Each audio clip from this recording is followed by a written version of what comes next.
Point City Council. I'm Mayor Jay Wagner, for those of you listening online.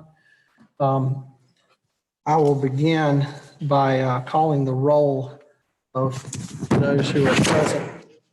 Those who are present in the chamber are Councilman Michael Holmes, Councilwoman Monica Peters, Councilman Britt Moore, Mayor Pro Tem Chris Williams, Councilman Wesley Hudson, Councilman Vic Jones, and Councilman Cyril Jefferson.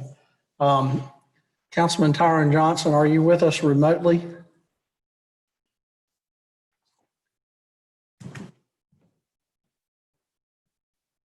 I don't see him or hear him, but I believe he's going to be connecting to us remotely at some point. We'll follow back up with him and see when he gets into the meeting. Before we begin, I'd like to ask everyone to please stand for a moment of silent prayer, followed by the Pledge of Allegiance to the flag.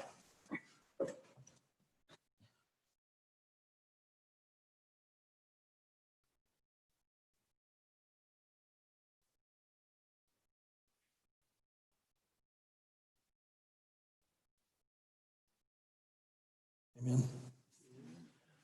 I pledge allegiance to the flag of the United States of America and to the republic for which it stands, one nation, under God, indivisible, with liberty and justice for all.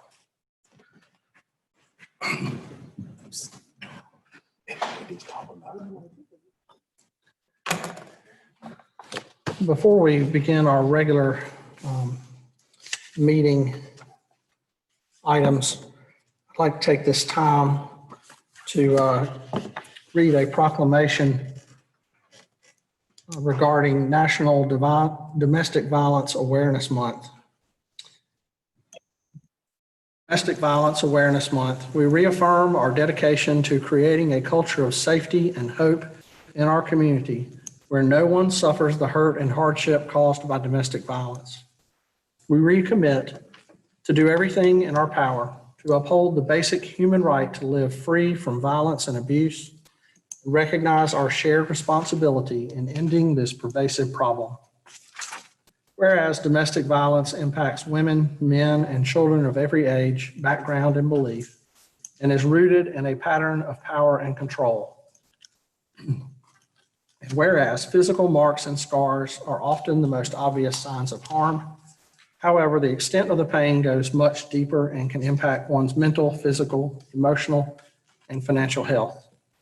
And whereas the national average shows that more than 3 individuals are murdered every day by an intimate partner, and in 2019, the North Carolina Coalition Against Domestic Violence reported that 57 women, men, and children were murdered in domestic violence-related homicides in our state, with High Point reporting 2 domestic violence-related deaths.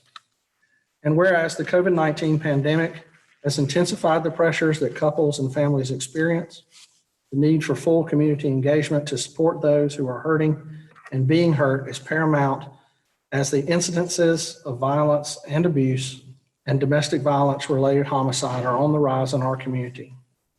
And whereas the Guilford County Family Justice Center has been a beacon of light during the pandemic, remaining open and assisting over 4,000 individuals through coordination among essential services, including advocacy, law enforcement, and civil legal services. And whereas children and older adults impacted by domestic violence are even more isolated because of the pandemic, creating an even greater need for innovative collaborations like the Family Justice Center's Pathways to Hope camping and mentoring program for children, and the FJC's Elder Justice Committee coordinating community response. And whereas in a community partnership, the FJC has successfully brought together 17 agencies in one place to provide victims with easier access to comprehensive resources through a coordinated, collaborative effort. This partnership provides hope and healing to victims of abuse and works diligently to hold offenders accountable. And whereas since the opening of the FJC in High Point in mid-October 2018, over 7,100 citizens have been served And on average, an individual works with 5 different organizations when visiting the FJC for the first time. And whereas by working together and promoting awareness in this community, we can restore hope, stop violence, and make our community safer for everyone. And now therefore be it resolved by the City Council of the City of High Point that it does hereby declare the month of October 2020 as Domestic Violence Awareness Month, and urges citizens to increase their awareness and education of this destructive force, which deeply affects many families in our state and local community each year, and to become part of the efforts to stop violence in families. Okay, so next we will move. Do we have any strategic plan update? Yes, I believe we'll have some presentation done by Lori.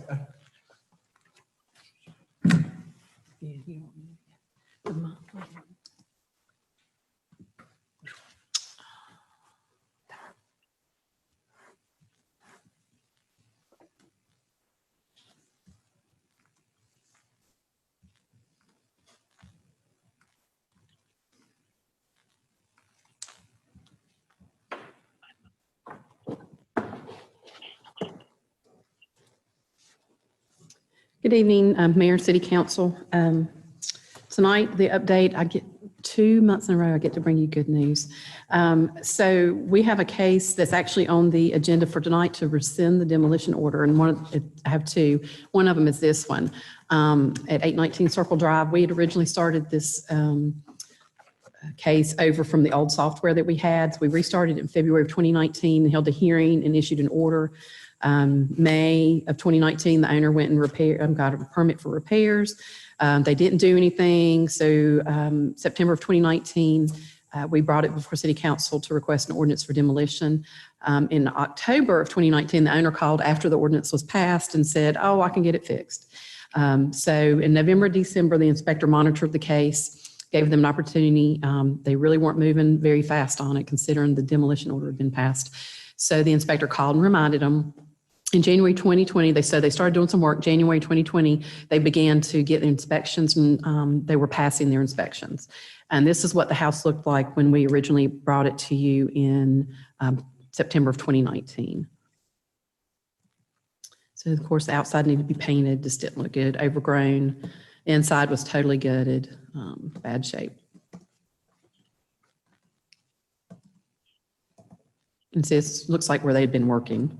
At that time, the property tax values, so for 2020, the taxes were $24,400. And this is what the house looks like now. So they got in there, did some work, and this is the back of it. And this is the inside. I took these pictures. Their lighting was a little bit better in the real estate pictures online than ours were when the inspector took it, so I used theirs. They just look better. Looks great.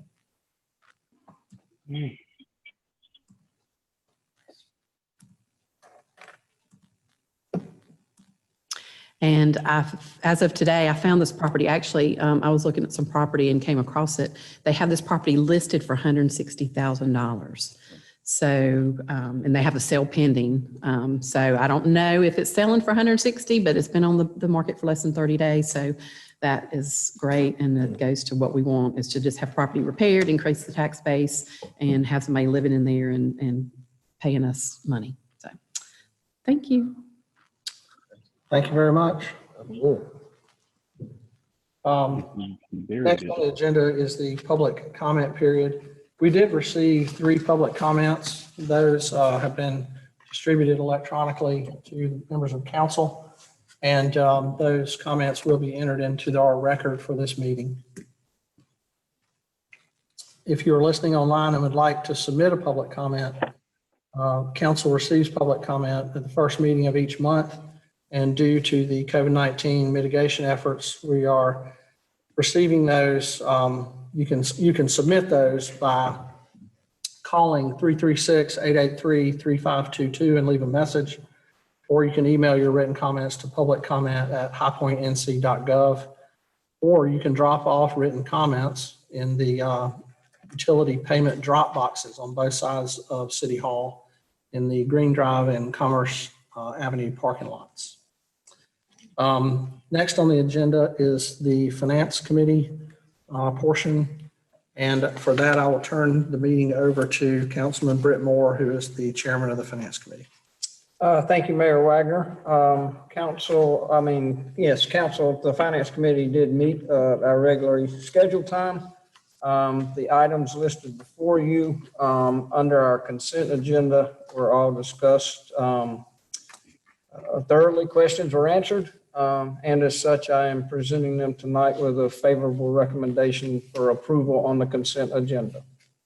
Okay, there's a motion for approval of these items from Councilman Moore. Is there a second? Seconded by Councilman Wesley Hudson. Is there any comment on these items? Okay, and hearing none, I will call the roll for the vote. Before I call the roll, though, is Councilman Johnson in the meeting now? Yes, sir, I'm present. Okay, good. All right. Councilman Holmes, how do you vote? Aye. Councilman Johnson, how do you vote? Aye. Councilwoman Peters? Aye. Councilman Moore? Aye. Mayor Pro Tem Williams? Aye. Councilman Hudson? Aye. Councilman Jones? Aye. Councilman Jefferson? And the mayor votes aye, so the consent agenda is approved by a vote of 9-0. Thank you, Mayor. We also have under regular agenda tonight, we'll have a public hearing, and at this time I will open the public hearing. We were going to be asked to hear about some economic development incentives for DC blocks. And at this time, President of the EDC, Mr. Lauren Hill, is going to speak to us.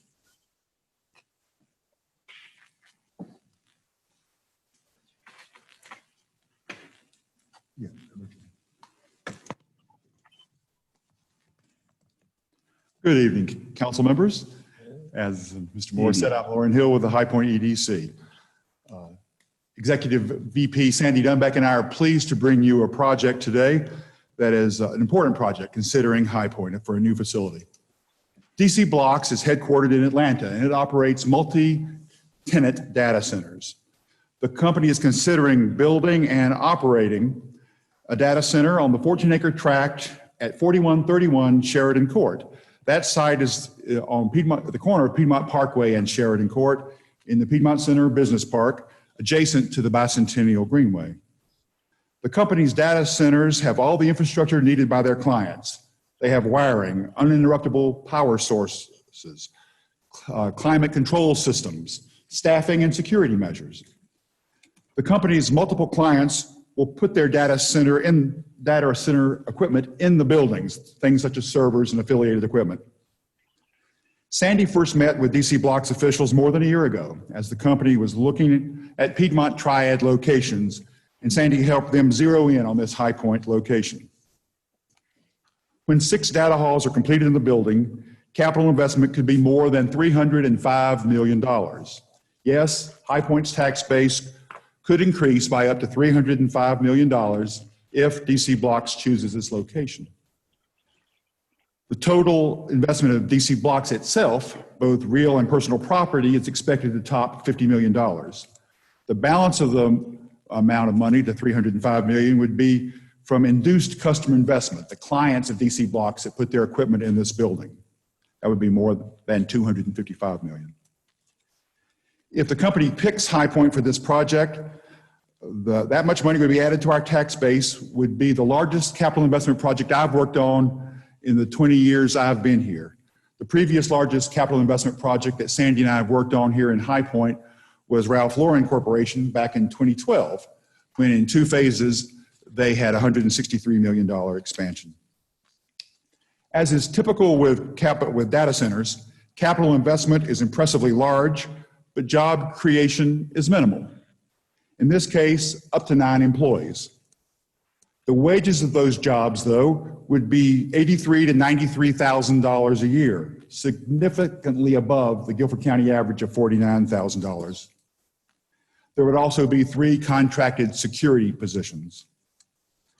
According to Assistant City Manager Eric Olmedo, the property tax paid to the city of High Point on a $305 million capital investment would be more than $1.9 million per year at the current city tax rate of 64.75 cents per $100 valuation. High Point's being asked to consider authorizing performance-based incentives equal to up to 50% of the property taxes paid each year by DC Blocks and by its client businesses. Here's how it would work. DC Blocks and the businesses with equipment in the building would pay their city taxes.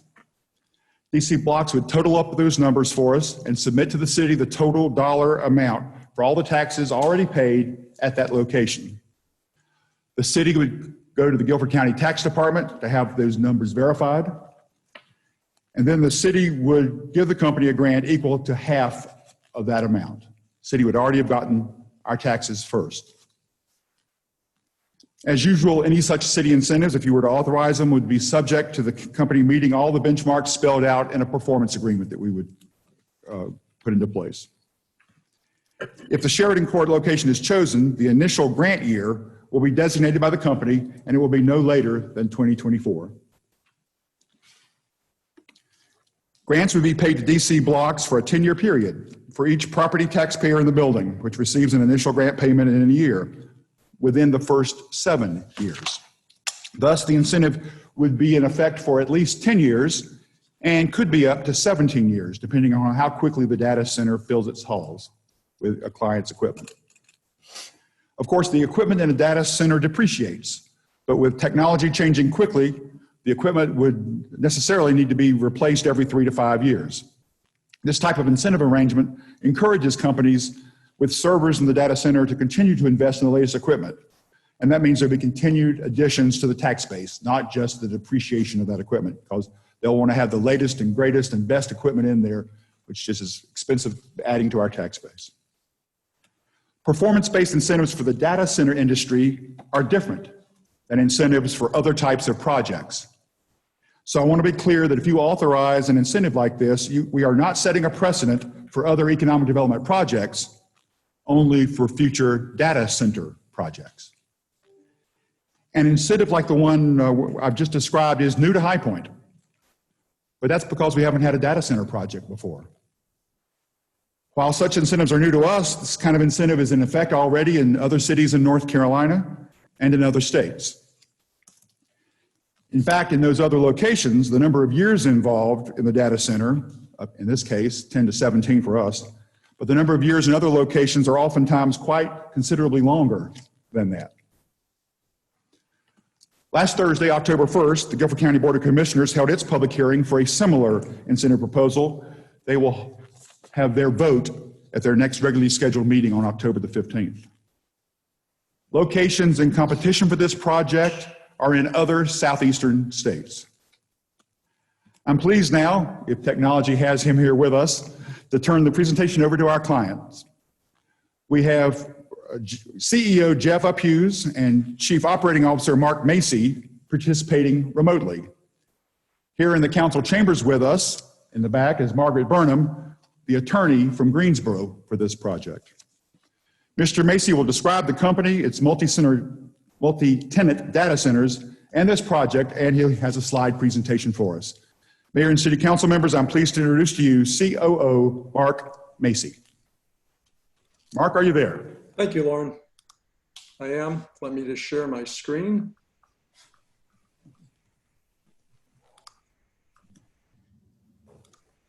Okay.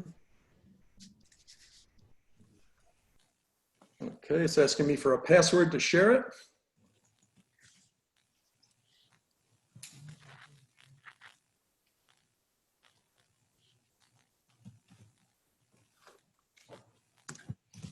Give me 1 second.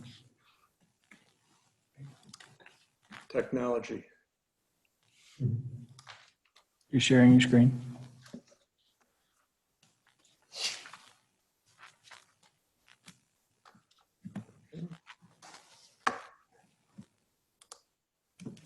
Can everyone see that? Yes. Okay.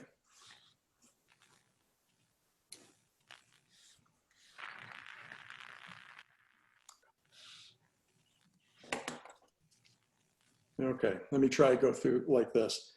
Well, Mr. Mayor, councilors, I'm delighted to have this opportunity to tell you more about DC Blocks and why we feel that High Point is a fabulous candidate to be the next opportunity for DC Blocks to expand its data center footprint.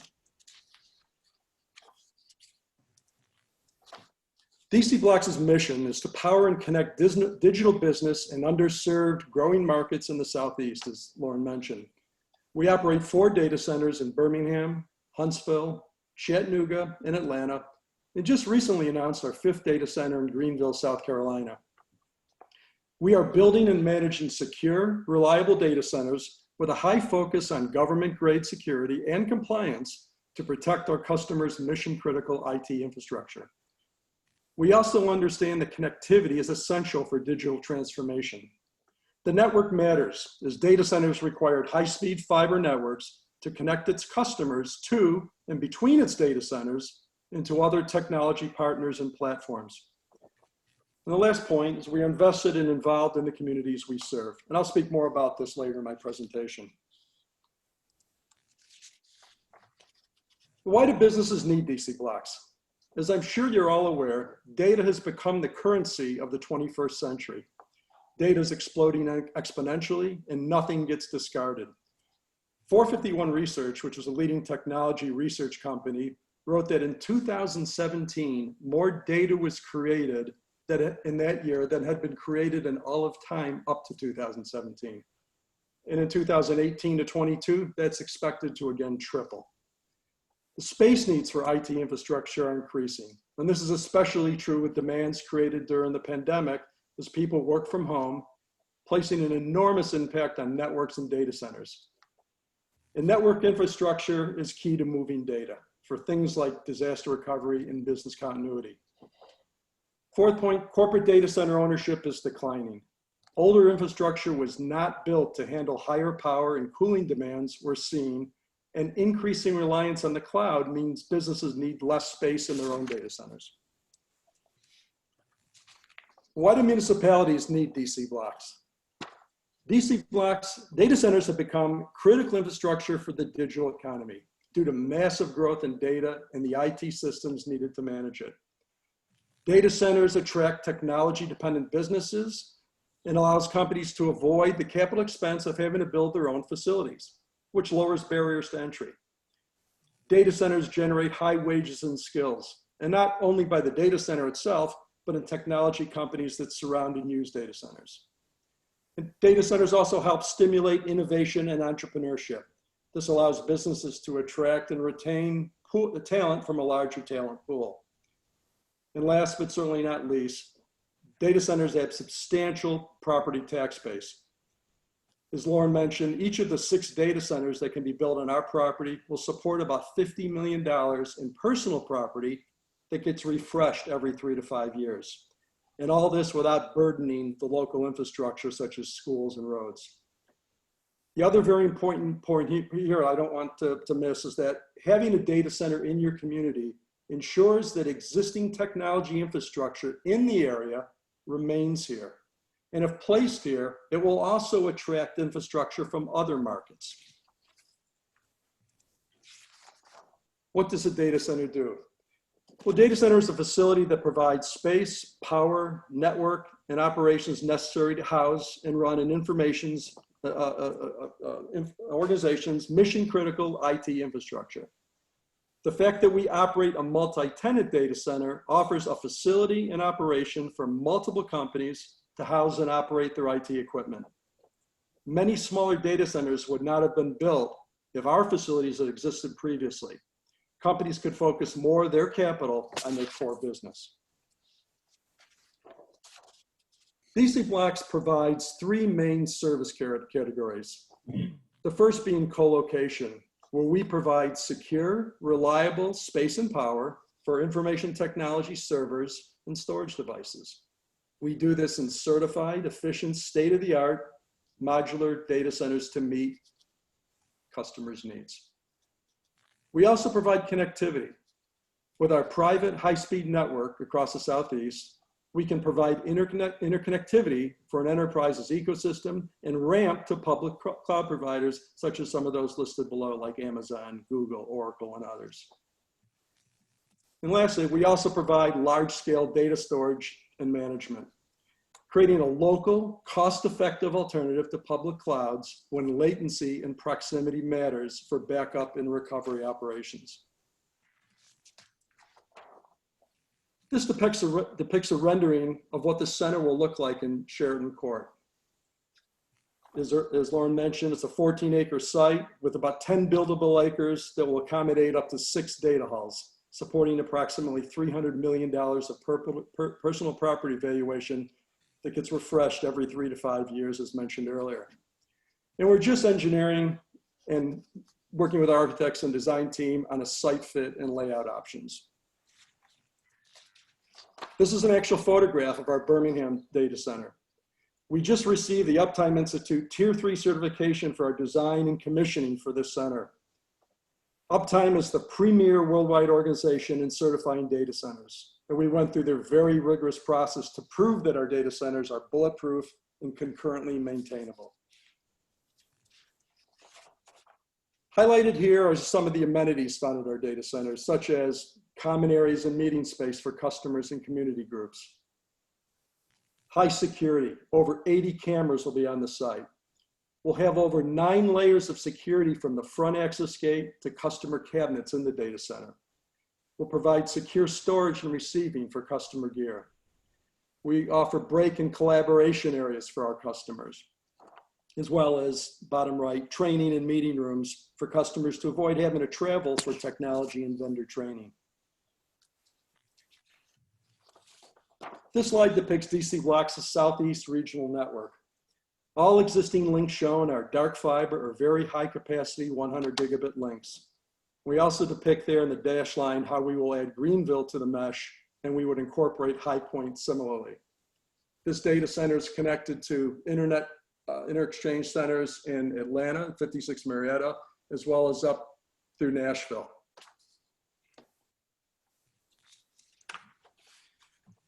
In addition to our diverse employee base, our mission is not only to serve our enterprise, government, and university customers, such as North Carolina A&T, UNC Greensboro, and others, but the actual communities as well with our time, talent, and checkbooks.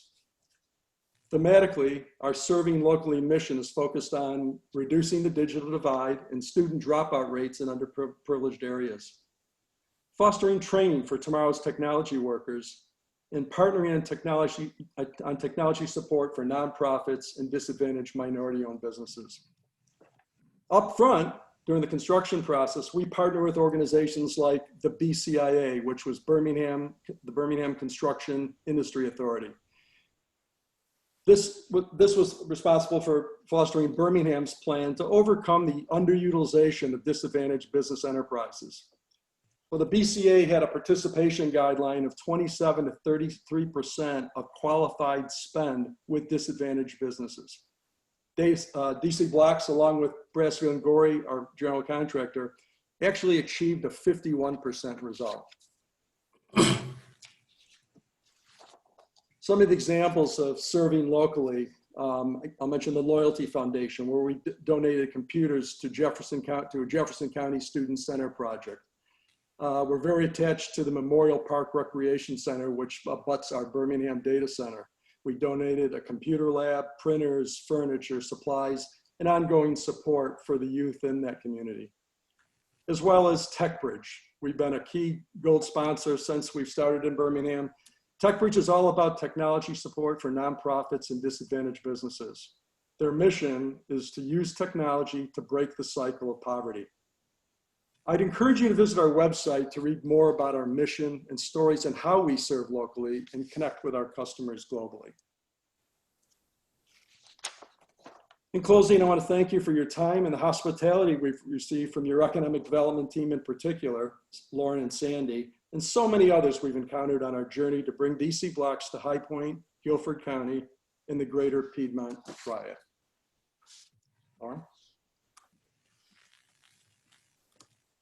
Council members, the company expects to make its location decision either just before or just after January the 1st. Mayor and Council, the High Point EDC staff recommends that you authorize performance-based incentives for the DC Blocks project. and that you authorize the city manager to execute a performance agreement with the company, which would contain benchmarks for the company to achieve and a schedule for the payment of those incentives. Mr. Uphughes, Ms. Burnham, and Mr. Macy that you just heard from are all standing by at the appropriate time to answer any questions you might have. That completes the staff's presentation. Thank you very much, Lauren. Is there anyone else here that wants to speak on this matter for or against? Are there any questions from council to our staff or any of the guests that are tuned in? I have just a couple of comments. Mr. Macy, this is Britt Moore. Thank you very much for your presentation and your interest. This is certainly an exciting opportunity, and like Lauren said, it presents a new type of incentive for us. I noticed part of your presentation mentioned underserved and growing markets, and obviously in an exploding industry like you're in. Can you define for me, after looking at your regional network, what do you folks describe or determine to be an underserved growing market? Is that geographical or quantitative? Well, we're a very analytical company. So we've studied about 40 markets in the Southeast. We live in the Southeast. We've worked there for years. We operate networks there. We built businesses there. And we know it's an area in the country which just has, with the exception of Atlanta, Charlotte, and perhaps Nashville, just a shortage of data centers. Again, as technology and data explodes, the communities that we serve, the communities that we've gone into, we've been the single tier 3 rated. So these are state-of-the-art, 150-mile-an-hour wind rated facilities. You saw a picture of the Birmingham facilities. These don't exist in these markets. And these markets are vibrant. These markets are growing. These markets are areas that people are moving to, and we're excited about. But they lack the technology infrastructure to participate in the new digital economy. So our website shows a number of those. Of those 40 markets, we have about 20 targets that we really think are worthy of they could support a data center, and they're worthy of our investment of going in and being the first one in town for the most part. Great. Well, thank you for that clarification. I appreciate it. Anyone else have anything to say? Mayor? Yes, this is Mayor Jay Wagner. I just want to hopefully in advance welcome you to High Point. I'm confident in our ability to work with you, and as we've done really well with prior companies that we've worked with, and I'm confident that if you come here that we're going to do a great job working with you, and we certainly would appreciate the investment. And one of the things we've been trying to do since I've been involved in local government here in High Point is trying to diversify our economy here in the city, and I think that you would fit in nicely with that. So I'm going to be confident and go ahead and welcome you to High Point, and hopefully that will help to affect your decision-making process. But that's all I have to say. Thank you, Mr. Mayor. Thank you very much. Mr. Mayor, I joked with the company and said, I sure hope they make their decision before January 1st while I'm still with the Economic Development Department. I'd hate for it to happen just after January the 1st. So let's all together move this along as fast as we possibly can. This would be a good present for Warren on his way out. Welcome to High Point. We do thank staff for that presentation, and we certainly thank all the folks from DC Blocks for being here, and for Ms. Burnham for joining us from Greensboro. If there's nothing else, then this item will remain open for the 24 hours, and it will be considered at our meeting on Wednesday, October 7th at 5:30. And that's all I have, Mayor. Okay, next on the agenda is the Community Development Committee items, and for that I'll turn the meeting over to Mayor Pro Tem Chris Williams. Thank you, Mayor. The first item up is the item 2020-382, and for staff, we're looking to rescind the ordinance to demolish 819 Circle Drive. And I make the motion to rescind it. Is that okay? Do it that way? To rescind? I mean, yeah. Okay, there is a motion to rescind the ordinance to demolish 819 Circle Drive. Is there a second? A second. Ooh, I'm going to take Tyler out. I'll take Mr. Johnson. Everybody else was too jumbled together. So he waited his turn. All right. So is there anyone who would like to speak on this motion? Okay. I'll now call the roll then for the vote. Councilman Holmes, how do you vote? Aye. Councilman Johnson? Aye. Councilwoman Peters? Aye. Councilman Moore? Aye. Mayor Pro Tem Williams? Aye. Councilman Hudson? Aye. Councilman Jones? Aye. Councilman Jefferson? And the mayor votes aye, so that motion is approved by a vote of 9-0. All right, thank you, Mayor. The next item is item 2020-383, another to rescind the ordinance of to demolish 1516 Willard Avenue. Staff explained the first item, but I'll turn it over to Lori to go over this one. 1516 Willard was the property I showed last month. Then ordinance for demolition was passed, and they also repaired it and already have it rented and somebody living in it. So that's why we want to rescind that order. All right. Thank you, Lori. Is there any questions for staff? All right, and on that case, I will make the motion to rescind item 2020-383, demolition of 1516 Willard Avenue. Okay, there's a motion. Is there a second? Second. Councilman Holmes seconded that one. Is there any discussion? Okay, hearing none, I'll call the roll for the vote. Councilman Holmes, how you vote? Aye. Councilman Johnson? Aye. Councilwoman Peters? Aye. Councilman Moore? Aye. Mayor Pro Tem Williams? Aye. Councilman Hudson? Aye. Councilman Jones? Aye. Councilman Jefferson?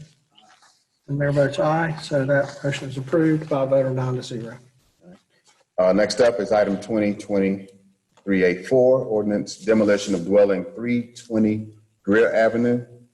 I'll turn it once again over to staff. Good evening again. The property at 320 Greer Avenue, we originally inspected, the inspector noticed it after observing that the property was unsecured.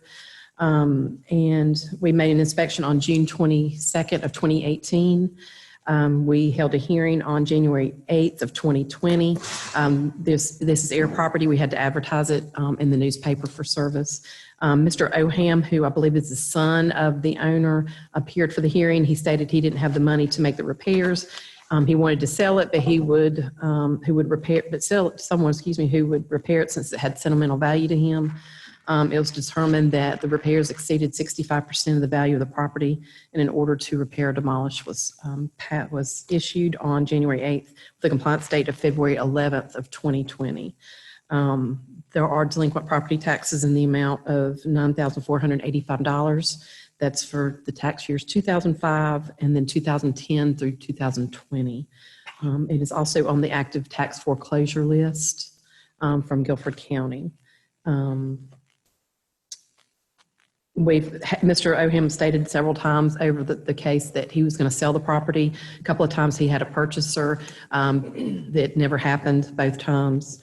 They backed out for various reasons, mostly due to the money that was owed. There's several liens on the property and with the delinquent property taxes.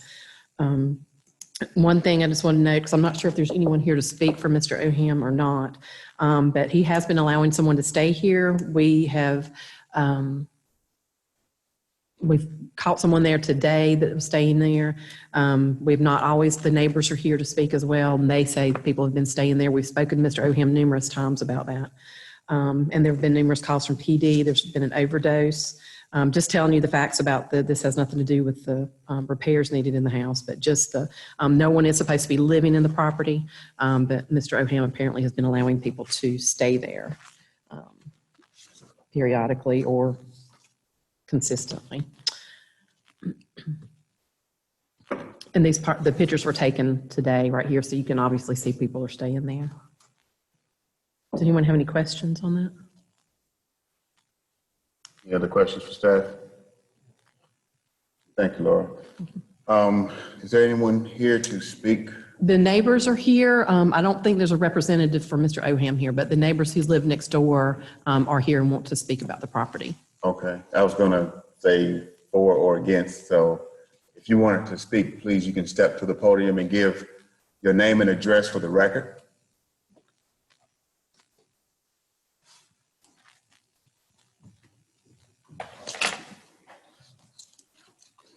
My name's Terry Barney. I live at 318 Greer Avenue. We've had multiple problems with this property with people living in the property. They now have a generator with a drop cord hooked into the main power panel.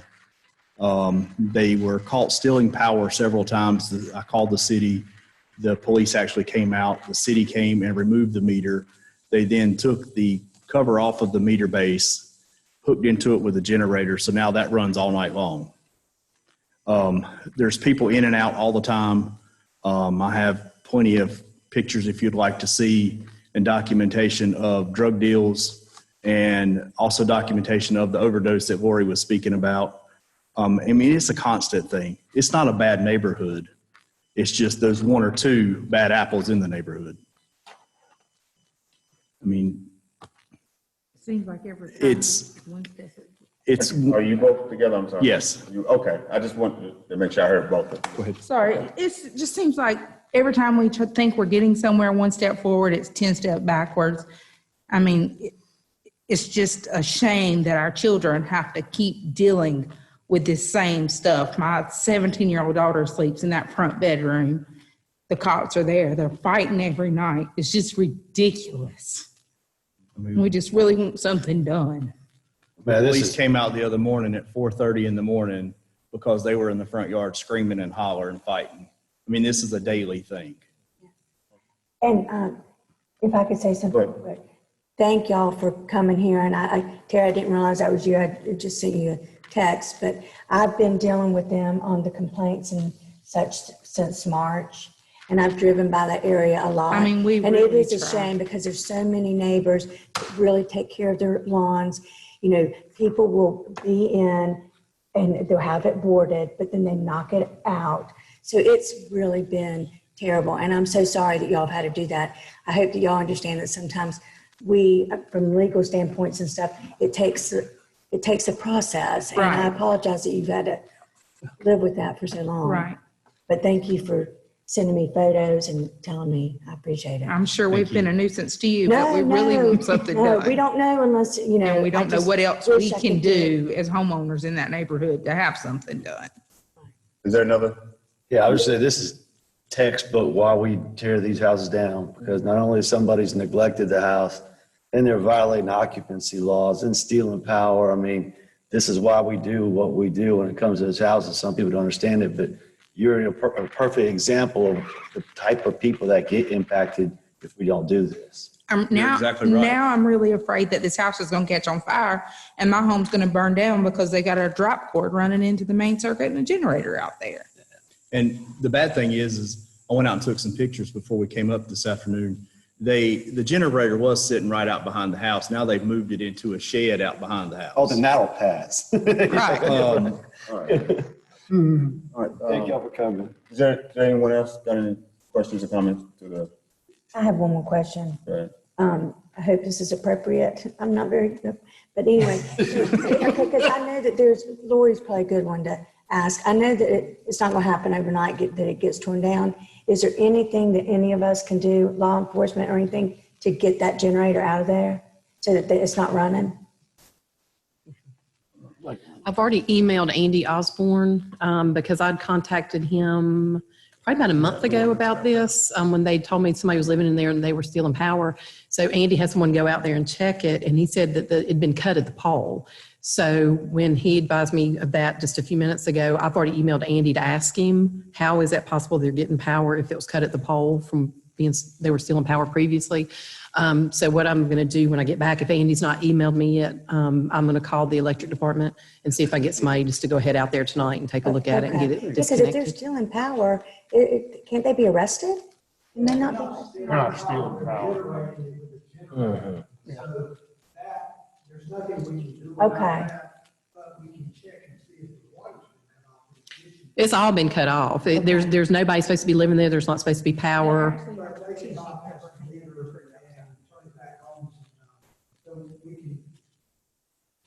We can constantly, we'll check it, I'll get the police to keep going by that. And let them know it's not still supposed to be. Until Lori, if you approve, until Lori can get. And another thing I might want to bring up here is that the pictures indicate they've got a grill in the kitchen. I was hearing. These were old pictures. These I'm just saying, were. if somebody's cooking on a grill in the kitchen. Well, I'm not going to say, they probably are. They probably hadn't changed too much from that, but Well, I mean, somebody can die from that. Very Probably easily. not die Mhm. from that. Yeah. You know, I'm just thought I'd bring that up. Any other questions, comments? Does Mr. Odom live in town?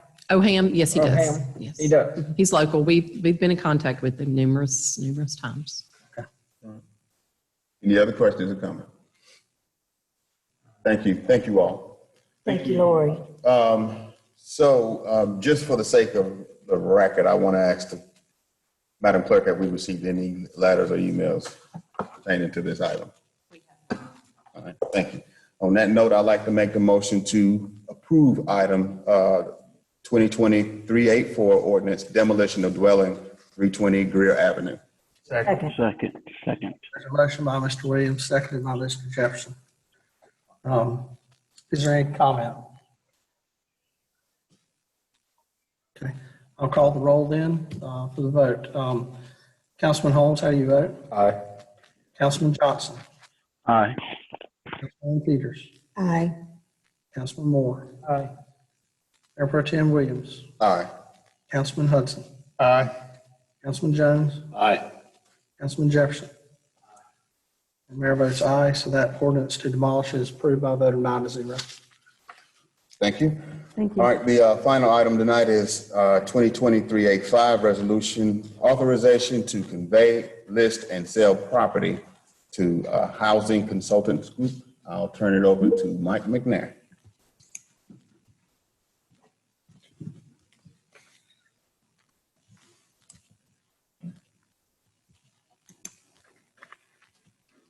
Thank you. Good evening, Mayor and Council. What we have before you tonight is, this is the last house that we had available, had acquired through the NSP program. This was a foreclosure that we repaired. It has been occupied previously as a rental, and now it's clear again, and we want to offer it for sale. This property is located, if you're familiar with it, up off of James Road, I guess. It's a condominium. It has appraised for $80,000, but due to the neighborhood stabilization program requirements, we can only sell it for $69,900. So somebody will get a good deal on that. You can see pictures of the unit in your packet. I believe there's a flyer in there that shows some interior shots and a frontal shot. We would ask to convey this property to Housing Consulting Group. It's one of our real estate partners. They're a nonprofit that we've been working with for some time. And this would allow us to convey the property to them, and they would offer it for sale, and then we would receive the net proceeds. Any questions for me on it? Also, we ask that the appropriate city official will be authorized to execute necessary documents. Any questions for staff? Have we received any, Madam Clerk, letters or emails or calls for this on this item? All right. On that note, I make the motion to approve item 2020-385 resolution authorization to convey, list, and sell property to Housing Consultants Group. Second. There's a motion. Is there a second? Second. Seconded by Councilman Jefferson. Any comments on this item? Okay, hearing none, I'll call the roll for the vote. Councilman Holmes? Aye. Councilman Johnson? Aye. Councilwoman Peters? Aye. Councilman Moore. Aye. Mayor Pro Tem Williams. Aye. Councilman Hudson. Aye. Councilman Jones. Aye. Councilman Jefferson. Aye. Mayor votes aye. Motion is approved by a vote of 9-0. Thank you, Mayor. That's all I have for tonight. Thank you very much. Okay. Thank you. Next on the agenda is one item or a couple of items in planning development. I'll be handling those. First one is an amendment to the Unified Development Plan. This is in regard to Brenda Murrow, has to do with the Pinfield subdivision. And for that, Herb Shannon will be our presenter.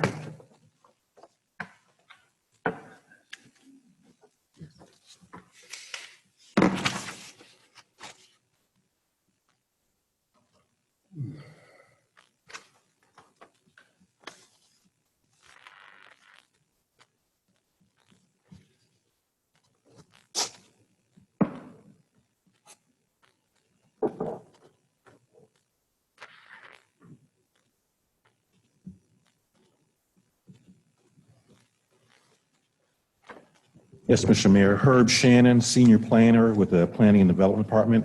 And this item is a revision to the Unified Development Plan for the Pinfield Plan Unit Development. This is a regular agenda item, so council may take action on it this evening. The Pinfield development is located along West Lexington Avenue, approximately 1,300 feet east of Swansgate, and that is this development right here. It was annexed into the city and obtained this current zoning in 2003. That was for a planned unit development. And with that planned unit development, there was a conditional use permit that was adopted that noted allowable uses, townhomes or twin homes and single family. And also a specific unified development plan that noted how each of the individual lots would develop. Under the old planned unit development zoning, that was a required step. It's since been streamlined, but this development is locked under that previous standard. The UDP depicted how each lot would develop and which lots would have single-family dwellings and which lots would have twin home structures. The applicant has purchased two lots, lots 44 and 45A. They desire to combine those lots together and build one single-family dwelling. However, the originally approved planned development, which was recorded, noted that area to be developed as for twin homes. So the applicant has submitted this request to revise the planned unit development in the Unified Development Plan for this project. In looking at it, there are only about 11 vacant lots, so staff has worked with the applicant to not just address their specific property, but to address the entire development so it won't have to keep coming back if there are future changes. This proposed amendment to the Unified Development Plan will update the Unified Development Plan to document where lot combinations have occurred. There have been similar lot combinations in two other instances that were inconsistent with the approved Unified Development Plan. So it documents those areas to clean that up. It also documents the location of the remaining vacant lots and specifically notes and revise the Unified Development Plan that those remaining undeveloped lots may develop either with twin home structures or with single family. That adds some flexibility to the developer as they close out this development and will resolve this issue for any future property owners that are developing on those final lots. Staff did review this under the former plan unit development district standards. The revision does not change the layout of the development in any way and does not increase the density of this development. And staff finds that the revised Unified Development Plan is consistent with the adopted plan development residential district and the conditional use permit for the Pinfield development, and staff is recommending approval. This was reviewed by the Planning and Zoning Commission at their September public hearing, and the commission recommended approval. Are there any questions? Was there any complaints from the current residents? I have not received any current complaints. I did have an opportunity to speak with the HOA president and go over that with her also. I'd like to make a comment. I did talk to Lee and her before this, and my only concern, and they assured me that that it will be beneficial to these folks, but I know that in the Addison Creek neighborhood, I know that I talked to you about that, Randy. The developer ended up changing I think they built more townhomes that they were supposed to, and so now those residents do not receive city water, but Herb and Lee both said that that won't affect this. I just want to make sure that the residents are aware and what kind of impact it might have. So we're going to have a public hearing on this, correct? There's no public hearing on Okay. this. There's no change in the use. Okay. Single okay. family and townhomes are part of the original zoning approval. Okay. So, and you did say that it would not impact them. So I just wanted that to be on the record that I did ask and that it will not impact residents. Yes. Okay. Anyone else have any questions for Mr. Shannon? Okay, hearing none. Thank you. Okay, this isn't a public hearing item, but so I'm going to go ahead and just make a motion for approval of this item. Is there a second? Seconded by Councilman Moore. Is any other comments? Okay, I'll call the roll for the vote. Councilman Holmes? Aye. Councilman Johnson? Aye. Councilwoman Peters? Aye. Councilman Moore? Aye. Mayor Pro Tem Williams? Aye. Councilman Hudson? Aye. Councilman Jones? Aye. Councilman Jefferson? Aye. Mayor votes aye, so that item is approved by a vote of 9-0. Next item, also Mr. Shannon will be presenting this. These are some zoning map amendments. I think this is part of our cleanup work. Yes, this is zoning map amendment 20-17 is part of our ongoing comprehensive zoning map amendment project. And as I've noted before, the intent is to evaluate zoning in the city, identify areas where zoning is out of sync or inconsistent with current land use policies, and remove improper or obsolete zoning and propose appropriate changes. Under case 20-17, there are three specific areas we're looking at. Looking at three developments near the intersection of East Chester Drive and North Centennial and Lassiter, an area off of East Lexington Avenue, and an area off of East Martin Luther King Jr. Drive. The first location, we are dealing with the Watermark Townhome Development, a multifamily development off of Guyer Street, and a townhome development at the terminus of Ambassador Court. In regards to the Watermark Townhome Development, that project received zoning approval in 1983. It included conditions regarding density and access. This development abuts the Oak Hollow Lake watershed critical area. That came into effect after this project was developed. So if there is any redevelopment of this site, those standards for development in the watershed critical area will take care of any density issues. There was a condition regarding access to York Avenue through this single family development. The newly adopted development ordinance that was adopted in 2017 has specific standards about accessing non-single family areas, such as a townhome or multifamily development through a single family development. In this case, the only way they can take access from York Avenue is if the zoning along York Avenue permitted multifamily or townhome developments, which it does not, or if this was the only access, and it's not, they have their primary access from North Centennial Street. So those conditions are no longer needed, as the development ordinance would take care of those issues. In regards to the property at 2603 Guyer Street, there's an existing multifamily development there. There are conditions regarding lot combination and screening and buffering in a budding single-family dwelling. The lot combination occurred when the project was developed. The screening of the single-family home, that home was raised. It was right here. It has been demolished and had been rezoned and incorporated into the budding office development. So that condition is no longer valid. So staff is recommending that the Watermark development be rezoned from conditional use RM5 to just RM5, and that 2603 Guyer Street be rezoned from conditional use RM16 to RM16. Finally, the Ambassador Court Townhome Development, there were conditions about extending that street and building that cul-de-sac, which was completed, and conditions regarding stream buffers, stream easements, and no access to Lassiter Drive. Our current watershed and environmental standards require stormwater control ponds and stream buffers and so forth, so that issue is covered by the development ordinance. And there is a stream that runs through this southern portions of development, so because of that stream and the location of the stormwater control pond, you really could not get access from Lassiter. So staff is recommending that development be rezoned from the conditional use RM16 district to RM16. Are there any questions on map 1? I'm sorry, my brain didn't grasp it. Were you saying that we can now connect from Watermark to York, or that York will not allow that? They cannot connect through because that is a single-family zone subdivision. Okay. And it does not permit multifamily use, and they have access from North Centennial Street. So that zoning will not change. condition Yeah, we're not about no access is now governed by the development ordinance. Okay. Thank you. Okay. The second area we looked at is along North and South Lexington Avenue, just east of McGuinn, which is right here. You have the middle school just to the north. This area was, let's get my notes here, was rezoned in 1984. It was all one track at that time. And there was conditions for land along the west side to be dedicated for the greenway. That has been done, and that greenway is in place. It connects from North Centennial Street all the way up to the Environmental Center. And there are conditions on density.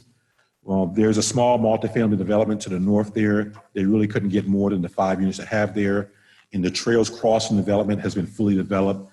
If there were any redevelopment, the land use plan does support higher densities in this area. So staff is recommending rezoning this area from conditional use RM16 to RM16 district. All those conditions have been met. Are there any questions regarding map 2? None of that affects access to the greenway? No. Thank you. And this is just an aerial of that area as it's fully developed. And the final map is map 3, pertaining to a portion of the Broadstone Village development at the intersection of East Martin Luther King Jr. Drive and Dillon Road. This 40 acres was part of the larger 180-acre Broadstone Village development, which was a mixed-use development that had some commercial, single-family apartments. This is a specific portion of this development that staff is recommending rezoning. This is the only part that had conditional use zoning. There are 3 parts. There was a commercial tract that has not developed yet. So you have the main commercial tract, stormwater control pond, and common area. That area was zoned conditional use general business. There was concerns in the late 1990s, this was rezoned in 1999, about compatibility of that commercial with the surrounding area. Well, now you have an existing apartment complex to the east and north. In the late 1990s, there were single-family dwellings across the street. Those have been removed. That area is now zoned heavy industrial, and it's been incorporated to the city's transportation facility. And we now have commercial development to the west. So those compatibility issues and use issues are gone based upon the manner in which those surrounding properties have developed. So staff is recommending rezoning from conditional use general business to general business. The main conditions regarding this development was roadway connectivity. They had to develop and extend Dillon Road north. That was not always in there. And they had to connect to several other stub streets from abutting subdivisions. All those road improvements, installation of traffic lights, turn lanes, and connectivity have taken place. So for the commercial tract, just removing that CU designation to make it general business. There were no specific conditions regarding the multifamily tract. That's this area right here. It is mostly developed. There is a small area that could be developed to the south, but the only conditions were pertaining to the road improvements, which have been met. So staff is recommending rezoning from conditional use RM16 to RM16. And the final area deals with this northwestern portion of the development where you have common area, and you have a situation where single family homes are split zone, where the front part of their lot is R5, the rear is conditional use R5. At that time, the zoning boundaries followed the property lines. Well, when they combined the properties and then went back and re-subdivided, they had a situation where those new property lines didn't follow the old property lines. It was not an issue for this area because as long as the use is permitted in both districts, they were able to develop. But it could cause problems for those owners in the future when they go to resell their property. A realtor or future owner may have concerns about what's this zoning conditions on the back of your property. So staff is recommending that the back of these homes that is currently conditional use R5 just be R5, so their whole property is under the same district. Same thing with this common area. While we're in this area, we're cleaning up that conditional use R5 for the common area and just make it R5. And we're recommending that. This was reviewed by the Planning and Zoning Commission at their September public hearing. The commission recommended approval, and staff recommends approval of these rezoning requests. They are consistent with adopted policy guidance because the proposed zoning map amendments are supported by the various land use designations for these areas as contained in an adopted land use plan, and because the amendments are needed to remove unneeded restrictions to the properties and to remove outdated conditional use zoning districts. And we do offer those statements for council's consideration. I would note that staff had about 85 calls from the property owners and surrounding property owners. We addressed their concerns. There were concerns that there was change to use of the property. There were also concerns about impact on taxes. We noted the use of the property is not changing. And there was concern about if this was associated with eminent domain or some road improvements, and staff addressed those concerns. Are there any questions on either three of those items? Nothing but thank you for taking care of those concerns, because that's right where I live and I got all of those. Any other questions for Mr. Shannon? Okay, good. This zoning map amendment is subject to public hearing. Did we receive any comments or anything, Madam Clerk? Okay. If this item has to stay open for a period of 24 hours before action, so if anyone out there is listening would like to comment on this item, you have 24 hours, and council would be taking action on this item Wednesday, October 7th, 5:30 p.m. We have a couple of general business agenda items related to our master developer, Elliott Sidewalk Communities. For that, I'll turn this part of the meeting over to the Assistant City Manager, Greg Ferguson. There are two items tonight on the agenda that are follow-up items to the MOU that Council recently approved to address several items regarding the Goldberg property and then the schedule for 275 North Elm Street. In order that they're on the agenda, the first is the First Amendment to Land Disposition Agreement. You received a copy of that, and then this afternoon you did receive an update. And if anybody needs a hard copy, we've got hard copies, but Megan did send out an update this afternoon. I would draw your attention to Schedule E, which is where the one change occurred. In that regards, Building C, which is 275 North Elm, or the food hall. By previous council action in July, the schedule had changed to July 2022 for the CO for that building.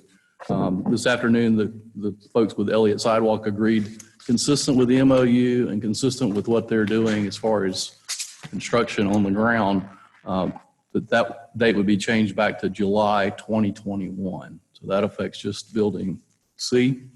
And that is consistent with the Exhibit E in both the two amendments that we're talking about tonight. So actually moves that back forward by 12 months.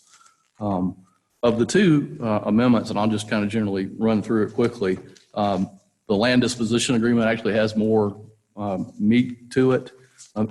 It talks about really what happens once now construction is in progress, if there was a default. So there's some language in there that talks about the process to go about obtaining mutually agree upon MAI appraisal, some things that are excluded like soft costs and any rise in land value over the time period. So that defines that. And then it also confirms the updated schedule that's attached with section or Schedule E. So that's really kind of a nutshell. And the amendments have been worked on over the last couple of weeks, actually, up until through today, to get those to you. And they do reflect what you've already approved with the MOU. Any questions for Mr. Ferguson? Okay, hearing none, I will go ahead and make the motion then to approve this item. Is there a second? Second. Seconded by Councilwoman Peters. Any comments on this item? Okay, hearing none, I'll call the roll. Councilman Holmes, how do you vote? Aye.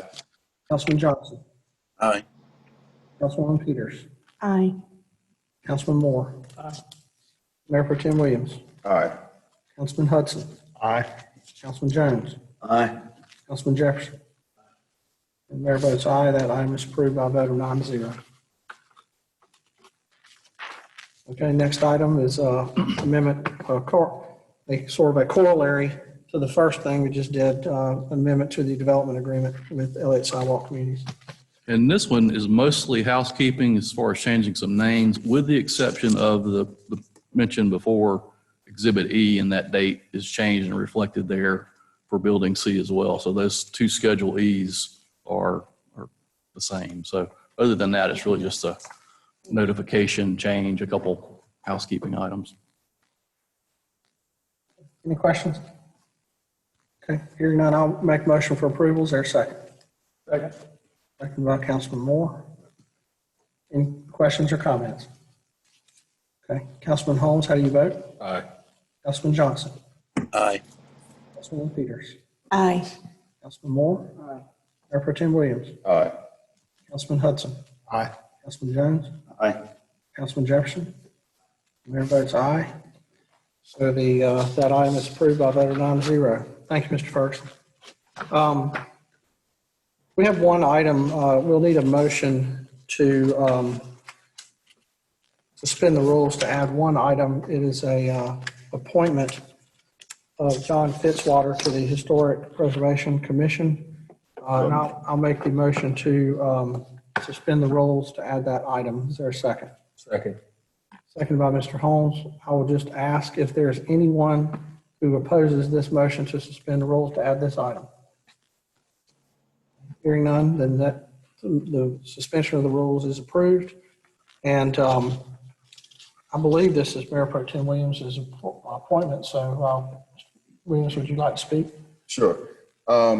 Because of the training and experience requirements for this particular commission, it can be difficult to find someone to take this board or be a part of it. So I am grateful that John Fitzwater is interested in being appointed to it. And with that said, I'd like to make the appointment of John Fitzwater to the Historic Preservation Commission, effective immediately to expire June 30th, 2023.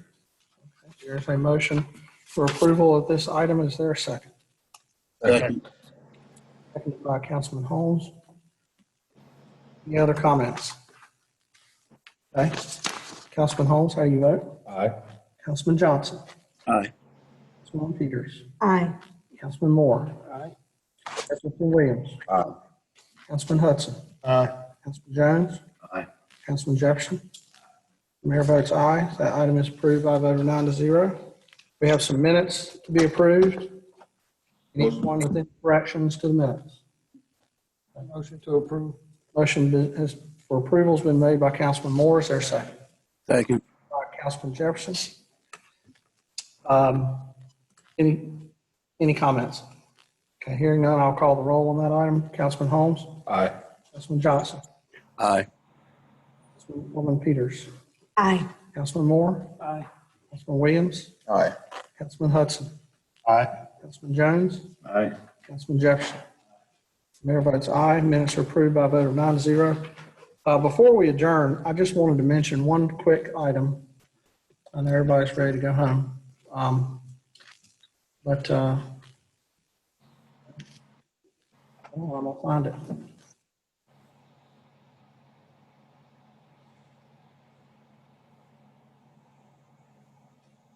Well, I had it ready and pulled up on my, here it is. Wait a minute.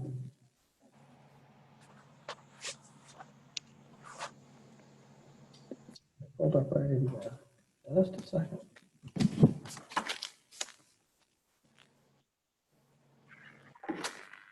The North Carolina Chamber, I don't know if folks saw this today, but I think it's worth recognizing.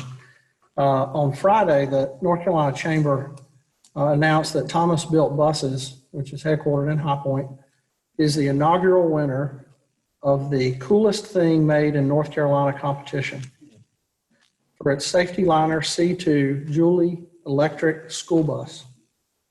The contest started with 72 nominees, and after 2 rounds of voting, totaling 50,000 votes, the leading manufacturer of school buses in North America won the title. In addition to receiving a trophy, Thomas Built Buses will be featured in various NC Chamber of Publications and promoted across its communications channels and statewide publicity efforts. Also, one quick thing, just a reminder, I don't know what this is going to look like, but tomorrow is National Night Out. I encourage you to get out and take a walk, see your neighbors from a safe social distance. I was at an event the other day with Dr. Frank Thomas, and he said that we should all quit using the term social distancing. We should call it personal distancing and not social distancing. So I'm going to try to do that. I'm going to try to call it personal distancing. So, you know, that we should be still socializing with people while maintaining a personal distance. So I think that's good and is appropriate for tomorrow night. There is going to be it's a complimentary meal, I think, that it's going to be at the police department. If anyone is interested in going by, the police are going to be feeding folks tomorrow night. It's in Moorhead. It's at Moorhead Rec Center. Moorhead. Yeah, right next door it's at Moorhead Rec, right next door to the police department. So just a couple of announcements. Anybody else have anything to announce before we entertain a motion to adjourn? Okay. Then I will make the motion to adjourn. Is there a second? Second. Seconded by Councilman Moore. Is there anyone who is opposed to the motion to adjourn? I'm not opposed, but I don't know who else's birthday it is, but I know it's Ryan's birthday. And I told him that I would shout him out today, so I got to do it. Happy birthday, Ryan. Happy birthday, Ryan. Happy birthday, Ryan. I don't know if we want to subject. Let the minutes reflect. Let Let the minutes reflect that it's Ryan's birthday. Okay, this meeting of High Point City Council is adjourned. Go sing to him, Monica.